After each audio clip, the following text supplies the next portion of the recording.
Yeah, no, I'm excited. I feel ready to go. I've been looking forward to this for a little while now. Too much time off is not good for me.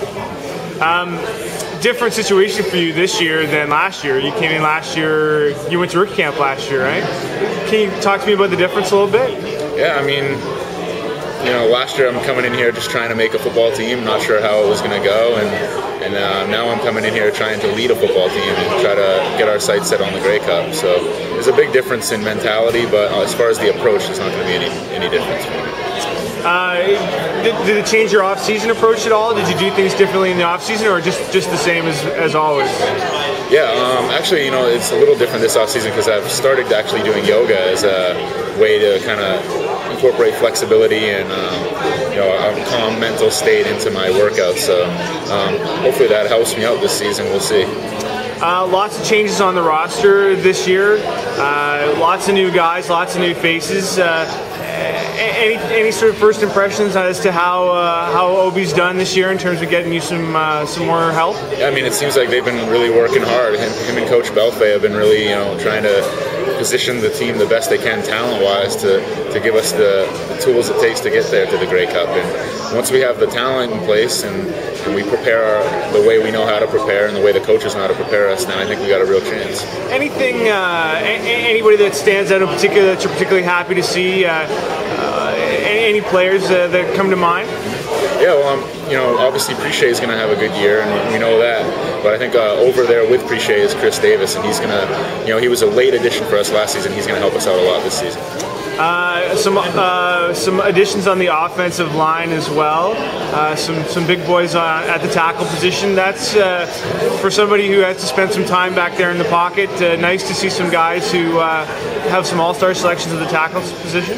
Right, absolutely. To have some experience back there is very important. If we can win at the line of scrimmage, then that gives us such a better chance to win it. I really am a firm believer that you win the line of scrimmage, you win the football game, and quarterbacks, receivers, they get all the glory when we score touchdowns, but it really starts with the line. Have you had a chance to sort of to meet some of the guys to throw the football a little bit with some of the receivers? And I haven't met any of the new receivers, no, but I've just been getting started throwing with some of the receivers I'm familiar with, Preche and Chris and Chris Bauman, and as soon as people come in, I'm going to be working with as many people as I can, but it's definitely going to be a learning process. So you're in town now for good? This is it? You've arrived? I'm in town. I don't have all my things, just 2 bags of clothes and my guitar. That's all I brought. So my family will bring up some more stuff when the first game comes around. We break training camp. Do you have a place here in town? Are you staying at the residence now? What are you doing? Yeah, I'm going to stay at McMaster for training camp, and hopefully in the meantime find some time to find a place. I need to get in touch with some real estate agents, I think. A chaotic time of year to a certain extent, and balancing sort of football and sort of transition in life as well. Yeah, it is. I mean, that's kind of the way my life is with this sport, is moving around from town to town and always kind of feel nomadic, actually. I'm always packing up things, and every time you move, you throw stuff away. So my life's kind of thrown to the wind, but I kind of like it that way. Then I can just focus on football, and once football takes care of itself, then everything else takes care of itself. People are referring to you at the moment as the starting quarterback, as the de facto starter. I mean, does that come with additional pressure? I mean, how does that feel, sort of going into training camp? No, I mean, I don't really know as far as what people say.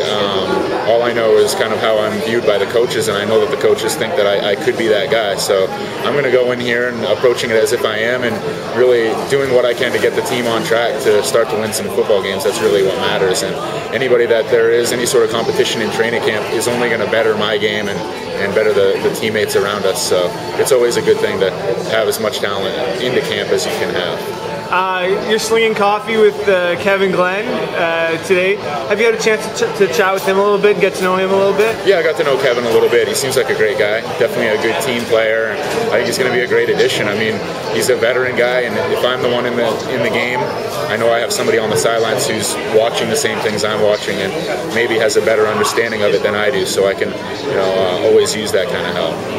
It seems to me that going into this year, last year there was lots of talk about Jesse, lots of talks about Casey, and this year it seems to be almost a team without that sort of that bona fide star, right? A team of is that, what's your sense of that at this point? That's a great thing in my mind. I think that the talent, if anything, has gone up since last year, and without a big star like that. So I think that says a lot about how we're, kind of diversified as a group. And if you watch the Patriots, back when they started winning the Super Bowl, that's how it was. It was a blue-collar mentality, team first. Everybody has to buy into the system, and you buy into the system, and great things start happening. And then stars are made from that. What's your hope for this season? I mean, what are your expectations? I expect to win a Grey Cup, and I don't see why we can't. There's 8 teams in the league, and one of them is going to win a Grey Cup, and I don't see why it can't be us. All right.